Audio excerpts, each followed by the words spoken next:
আলাইকুম রহমতুল্লাহ। সুপ্রিয় দর্শক মন্ডলী, এখন চলে আসছি মুক্তাগাছার ঐতিহ্য রাজবাড়ি। আমি আপনাদেরকে একে একে সব দেখাবো, আপনারা একটু সাথে থাকুন এবং কি দেখেন কি কি আপনাকে দেখাইতে পারি। এই সেই মুক্তাগাছা জমিদার বাড়ির মানুষ, এই মুক্তাগাছা যারা মুক্তাগাছা উপজেলা সদর মুক্তাগাছা জমিদার বাড়িটি অবস্থিত শ্রীনাথ জমিদার বাড়ির সকল বিষয় আমি আপনাদেরকে একে একে সব কিছু তুলে ধরবো। অবশ্যই আপনারা ভিডিও দেখে দেখুন। চলেন, লেটস গো।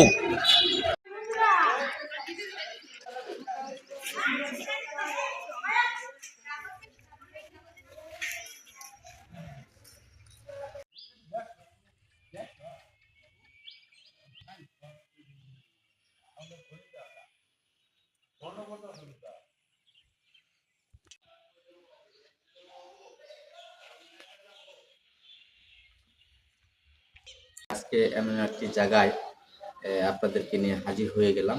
মুক্তাগাছা, ঐতিহ্যবাহী মুক্তাগাছা রাজবাড়ি নামে একটি বাড়ির পরিচিত আছে। আমি আপনাদেরকে আস্তে আস্তে সবগুলো দিক নির্দেশনা দেখাবো। রাজা কোন জায়গায় কি করেছেন, রাজা কোন জায়গায় কি কার্যক্রম চালিয়ে গেছেন, তার আসবাবপত্র কোন জায়গায় ছিল, তার থাকার বাসস্থান কোন জায়গায় ছিল, আমি আপনাদেরকে সব A to Z ভাবে একে একে আপনাদেরকে দেখানোর চেষ্টা করব। আপনারা সাথে থাকবেন এবং কি পরবর্তী ভিডিও পাওয়ার জন্য আপনার ভিডিওটি দেখতে থাকুন। সুপ্রিয় দর্শক মণ্ডলী, দেখেন একটি গড় রাজার আমলের যে রডগুলা ছিল, এই রড দিয়েই মূলত এই পিলারগুলা করেছেন।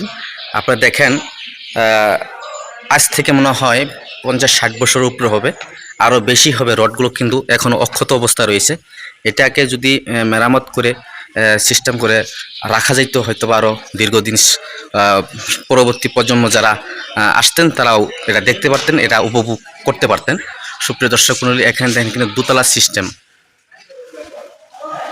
অনেকেই এই জায়গাটা দেখার জন্য একে একে সবাই ভ্রমণ করতেছেন, ভিতরে প্রবেশ করতেছেন। এটা দোতলা সিস্টেম, এইভাবে সিস্টেম করেছিলেন। এখানে হয়তোবা ওঠার জন্য সিঁড়ি ছিল, এখানে সিঁড়ি ধরেই কিন্তু উপরে আগমন করতেন। হয়তো এটা হয়তোবা দোতলায় সিস্টেম এরকমভাবে করা ছিল, যার কারণে এখন দোতলা সিস্টেম নয়, ভেঙে যাচ্ছে।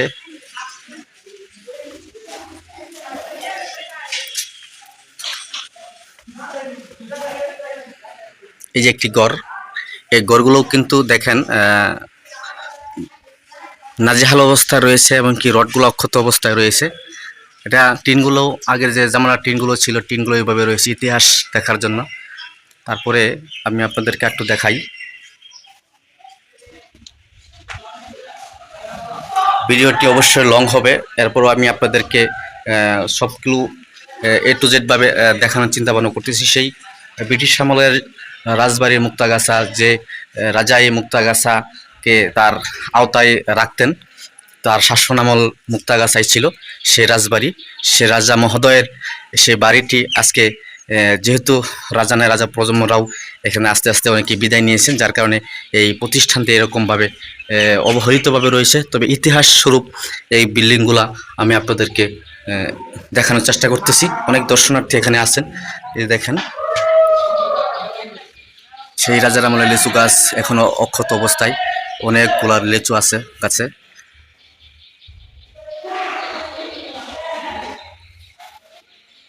টিনের চাল, টিনের বেড়া, পিলার, রডের পিলার খুব সুন্দর করে কিন্তু মনের মতো করে সাজিয়েছিলেন রাজা মহোদয়। এই সেই চরকি, যে চরকিতে এখানে বসে পূজার মণ্ডপ করতেন। চতুর সাইডে সারিবদ্ধ হয়ে উপভোগ করার জন্য দর্শনার্থী এখানে বসতেন, দেখতেন। এই চরকিটা ঘুরতো। এখন আর চরকি এখন আর ঘুরে না, হয়তো বা লক করা আছে। আমি আপনাদেরকে চরকিটা দেখাইলাম, আরও অনেক কিছু আছে দেখাবো। আপনার একটু ভিডিওটি দেখার জন্য এবং সাথে থাকার জন্য বিনীতভাবে আপনাদেরকে অনুরোধ জানাচ্ছি। কামরার অভাব নেই, অনেকগুলা কামরা আছে। যার যার রাজা মহোদয়, সিপাহী, হ্যাঁ, অনেকেই মানে রাজার আমলে যেরকম সে থাকে, উজির নাজির, হ্যাঁ, বেশ অনেকের কামরা এক একটা এক এক ধরনের। কিন্তু ওইভাবে বিল্ডিংগুলো তোলা হয়েছিল। এখনও অনেক শক্তিশালী আমার কাছে মনে হচ্ছে, অনেক শক্তিশালী বিল্ডিংগুলো রয়েছে। এখন বর্তমানে যে বিল্ডিংগুলো হয় তার চেয়ে শক্তিশালী এই বিল্ডিংগুলো আমি আপনাদেরকে একটু দেখাইতেছি। অনেক কামরা, অনেক গলি, অনেক রাস্তার কোনো শেষ নেই, বিল্ডিংয়ের কোনো শেষ নেই।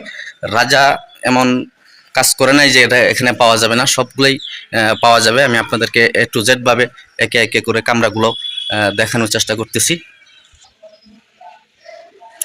সুপ্রিয় দর্শক মণ্ডলী, ফুল গাছও আছে, তারপরে অনেকগুলাই দেখানোর মতো অনেক কিছুই আছে এখানে। আমি আপনাদেরকে অতটুকুভাবে হয়তো আমি আপনাদের কাছে তুলে ধরতে পারবো না, যতটুকুই পারতেছি ইনশাল্লাহ আপনারা অবশ্যই ভিডিওটি দেখবেন, লাইক কমেন্ট শেয়ার দিবেন, পরবর্তী ভিডিও দিয়ে ফলো দিয়ে সাথে থাকার জন্য বিনীতভাবে অনুরোধ জানাচ্ছি আপনাদেরকে সকলকে।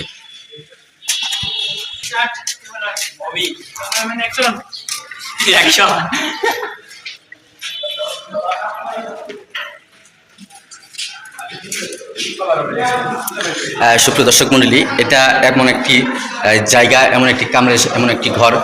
এই ঘরে নাকি রাজা থাকা অবস্থায় এখানে এই জায়গাটিকে ওনারা এভাবে মানে এরকমভাবে করে রাখছেন, কারণ যাদের কাছে অন্যায় মনে করতেন তাদেরকে এনে এখানে শাস্তি দিতেন, এরকমইভাবে আমি শুনতে পাইলাম। এখানে ওইরকমভাবে এটা বানিয়েছেন। সুপ্রিয় দর্শক মণ্ডলী, একে একে আপনাদেরকে সবটু দেখানোর চেষ্টা করতেছি। দেখেন একটি রাজার আমলের সময় যেরকম গোপাল বারবার মুক্তাগাছা, গোপাল বাড়ার মনটা যেরকম পরিচিত, এটাও সেরকম পরিচিত। এটা দেখেন এমনভাবে সিমেন্ট দিয়ে বালু দিয়ে যেভাবে নস্কি করা হয়েছে, আদৌ এরকম নস্কি আমাদের কোনো বিল্ডিংয়ে নজরে আসে না এখন পর্যন্ত। এরপর আমি আপনাদেরকে পাঠ্যপাঠ দেখানোর চেষ্টা করতেছি। অনেক নিখুঁত করে এখানে ডিজাইনের কাজগুলো করেছেন রাজমিস্ত্রিরা। তবে শুনছি নাকি এরকম যারা মিস্ত্রিরা ডিজাইন করেছেন, মিস্ত্রিরা হয়তো বা এনারা বাংলাদেশের না, বাহির কান্ট্রি থেকে এই মিস্ত্রিদেরকে আনা হয়েছে। অনেক দর্শনার্থী এখানে এসে উপস্থিত হয়ে গেছেন বিষয়গুলো দেখার জন্য, বিল্ডিংগুলো দেখার জন্য। আমি জীবনে আমার প্রথম আসলাম, যেহেতু আমার বাড়ি মুক্তাগাছা, কিন্তু এই রাজবাড়িতে কোনো সময় ঢোকা হয় নাই। এরপরও আমি আজকের নতুন অবস্থায় যে আমি এরকম আসে দেখে অবাক হয়ে গেলাম। প্রিয় দর্শক মণ্ডলী, আমি আপনাদেরকে A to Z মুক্তাগাছা রাজবাড়ির কিছু দিক নির্দেশনা দেখাইলাম। অবশ্যই ভিডিওটি ভালো লাগলে শেয়ার কমেন্টস করে সাথে থাকবেন পরবর্তী ভিডিও পাওয়ার জন্য, ফলো দিয়ে সাথে থাকবেন পরবর্তী ভিডিও পাওয়ার জন্য। আমি আপনাদেরকে আরও কিছু দিক নির্দেশনা দেখানোর জন্য সাথে থাকার জন্য বিশেষ অনুরোধ করতেছি।